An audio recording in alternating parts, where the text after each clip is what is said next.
Di desa terpencil Lembah Kelam, berdiri sekolah menengah Telaga Buaya yang telah 30 tahun ditutup. Bangunan berusia setengah abad itu menyimpan sejarah kelam. Seorang guru bunuh diri di ruang guru pada 1989. 7 siswa hilang secara misterius selama kegiatan perkemahan 1992. Dan seluruh sekolah akhirnya ditutup setelah kepala sekolah ditemukan tergantung di menara lonceng dengan ekspresi ketakutan yang tak terkira. Saya, Arsa, seorang peneliti paranormal muda, mendapatkan izin langka untuk menghabiskan 3 malam di sekolah itu untuk studi akademis. Awalnya saya mengira ini hanya sekadar bangunan tua biasa sampai pintu gerbang besi itu berderit menutup sendiri di belakang saya. Malam pertama, jam 23:47, suhu turun drastis 10 derajat dalam 5 menit terakhir. Bisik saya ke perekam. Tidak ada angin, tapi daun-daun kering bergerak membentuk pola, melingkar di halaman. Saya memasuki koridor utama. Lampu senter memotong kegelapan yang pekat, mengungkap dinding yang lapuk dengan poster-poster pembelajaran dari era 80-an yang masih tersisa. Bau apek campur sesuatu yang lebih menusuk seperti daging busuk memenuhi udara. Tok, tok, tok. Suara ketukan berirama datang dari ujung koridor. Saya membeku. Itu bukan suara tikus atau kayu mengembang. Itu terdengar seperti seseorang mengetuk papan tulis dengan metode tertentu. Ada seseorang di sini. Suara saya gemetar. Ketukan berhenti. Lalu, terdengar suara anak-anak berbisik serempak dari ruang kelas 3 bukaan diafragma. Saya mendekat perlahan. Jantung berdebar kencang. Melalui jendela kaca yang pecah, saya melihat bangku-bangku kosong berjejer rapi. Tapi di papan tulisan kapur muncul satu persatu. Dia datang lagi, jangan dengar nyanyiannya. Lari sebelum jam 3, saya hampir menjatuhkan perekam. Tulisan itu seolah baru ditulis debu kapur, masih jatuh perlahan. Saat saya berbalik, sebuah bayangan tinggi tanpa wajah melintas di ujung koridor, menghilang ke tangga menuju lantai 2. Malam itu, saya memutuskan berkemah di perpustakaan. Tapi tepat tengah malam, suara lonceng sekolah berbunyi sendiri 3 kali. Padahal, kabel lonceng itu telah putus sejak ke 1992, diikuti suara langkah kaki banyak orang berjalan di koridor atas, seperti prosesi. Tidak mungkin, gumam saya. Saya menaiki tangga, setiap langkah mengeluarkan bunyi berderit yang mengganggu kesunyian. Di lantai 2, sebuah pemandangan surrealis menyambut. Puluhan bayangan samar-samar duduk di bangku di koridor, menghadap ke dinding kosong. Seorang sosok tinggi dengan postur tidak wajar berdiri di depan kelas, menggerakkan tangannya seperti menerangkan sesuatu. Tak satu pun memiliki wajah, hanya kegelapan pekat di balik seragam abu-abu tua. Saya mundur, tapi kaki saya menyentuh kaleng kosong. Semua bayangan itu menoleh serempak ke arah saya. Lalu, mereka berbisik dalam satu suara. Dia datang. Dia datang. Saya berlari. Koridor yang sebelumnya lurus, kini seperti labirin. Pintu-pintu kelas terbuka dan tertutup sendiri. Dari setiap ruangan, terdengar suara berbeda. Tangisan, tawa histeris, teriakan minta tolong. Bau daging busuk semakin kuat. Akhirnya saya menemukan ruang guru. Di dalamnya, sebuah meja tua masih tertata rapi. Di atasnya, buku agenda 1992 terbuka di halaman, tanggal 15 Juni hari para siswa hilang. Tertulis dengan tulisan tangan tergesa, ritual hampir selesai. Pak Kepala tahu, tapi kita tak bisa berhenti sekarang. Dia berjanji, kita akan abadi. Semua ini untuk pendidikan yang lebih. Catatan terputus di sana. Di bawah meja, saya menemukan kotak kayu berisi foto-foto hitam putih. 7 siswa berdiri, melingkari simbol aneh di halaman sekolah. Di tengah lingkaran, sosok tinggi dengan jas guru, wajahnya dihanguskan dalam foto. Malam kedua, lebih buruk. Suara nyanyian anak-anak tanpa lirik jelas terdengar dari menara lonceng.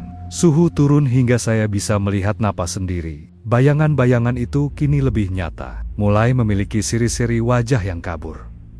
Pukul jam 2:55 pagi, seluruh bangunan bergetar. Dari jendela perpustakaan, saya melihat telaga di belakang sekolah yang konon dihuni buaya putih penunggu bermendarkan cahaya hijau pucat. Bayangan-bayangan siswa berjalan dalam barisan teratur menuju telaga, dipimpin sosok tinggi itu.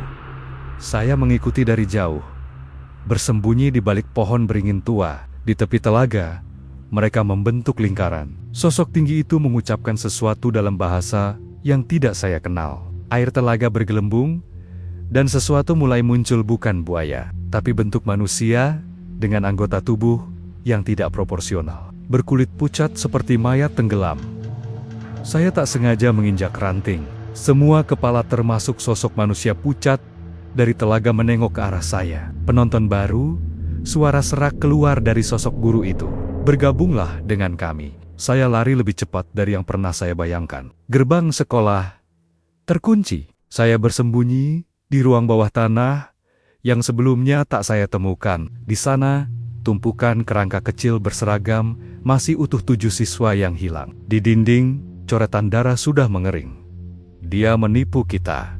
Malam ketiga adalah mimpi buruk yang hidup. Sekolah kini berubah di depan mata saya, kadang modern, seperti era 80-an dengan siswa-siswa, bayangan yang hampir nyata. Kadang rusak seperti sekarang. Suara lonceng terus berbunyi setiap jam.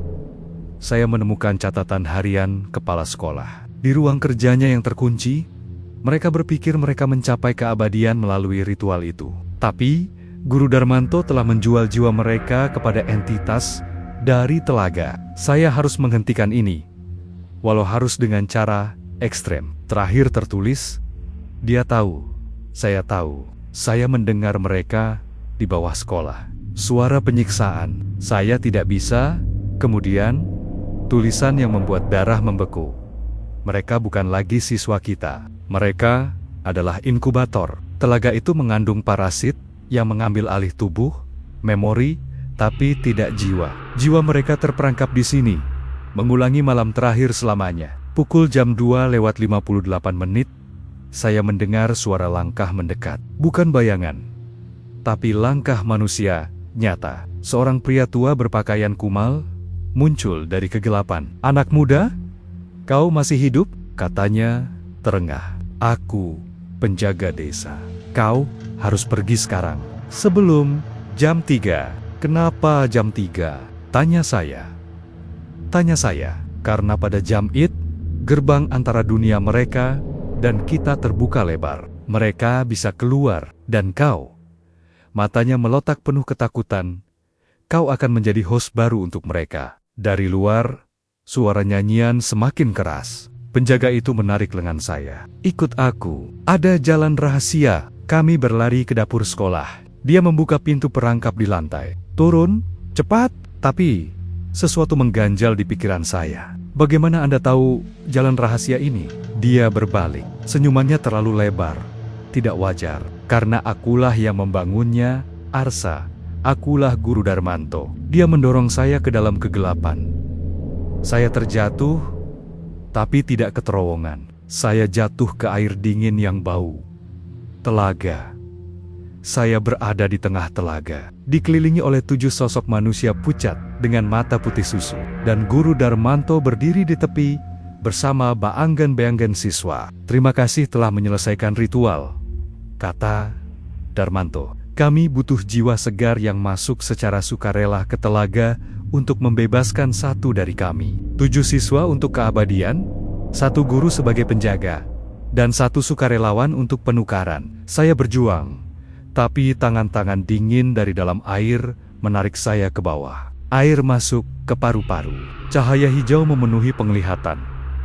Ketika saya sadar, saya berdiri di tepi telaga. Tapi segalanya berbeda. Saya bisa melihat melalui dinding sekolah. Bayangan-bayangan siswa tersenyum pada saya. "Selamat datang," kata salah satu. "Kini kau bagian dari kami. Jiwa kau terperangkap di sini selamanya." Saya melihat ke telaga. Di permukaan air, refleksi saya bukan wajah sendiri tapi wajah siswa yang hilang, Andri. Seperti dalam foto.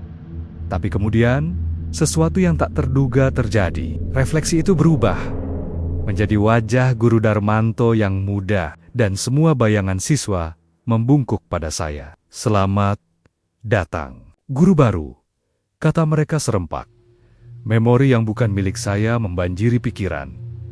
Saya adalah Darmanto, guru sains yang tergoda janji keabadian, yang mengorbankan siswa-siswanya, yang terjebak dalam siklus menjadi penjaga ritual selama puluhan tahun, mencari pengganti. Tapi ritual selalu gagal karena butuh sukarelawan yang mengetahui kebenaran dan tetap memilih walau dipaksa. Dan dengan masuknya saya ke telaga, setelah mengetahui segalanya, saya telah menyempurnakan ritual.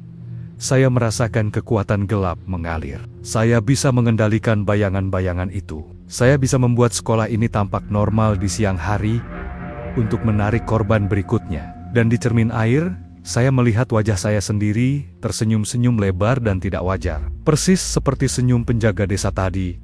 Kini saya mengerti, tidak ada penjaga desa. Itu adalah bagian dari diri saya yang mencoba memperingatkan jiwa asli saya yang masih tersisa. Tapi sudah terlambat. Dari menara lonceng, saya melihat mobil lain mendekat. Seorang peneliti baru dengan surat izin di tangan. Dia datang untuk mengungkap misteri sekolah Telaga Buaya. Dan saya, Guru Darmanto yang baru, sudah menunggu. Ritual membutuhkan guru baru setiap 30 tahun, dan siklus itu akan terus berlanjut. Saya membunyikan lonceng sekolah 3 kali, menyambut korban berikutnya. Senyum saya semakin lebar, karena kini saya tahu kengerian terbesar bukan menjadi korban, tapi menjadi pelaku yang terjebak selamanya dalam siklus jahat yang tak bisa dihentikan. Dan di telaga, airnya berkilau hijau pucat, bersiap menyambut jiwa baru yang akan memperpanjang kutukan ini. Sekolah akan kembali hidup untuk sementara, sebelum kembali menjadi bangunan angker yang menunggu saya. Penjaga baru, menjalankan peran dalam drama horor yang tak berakhir.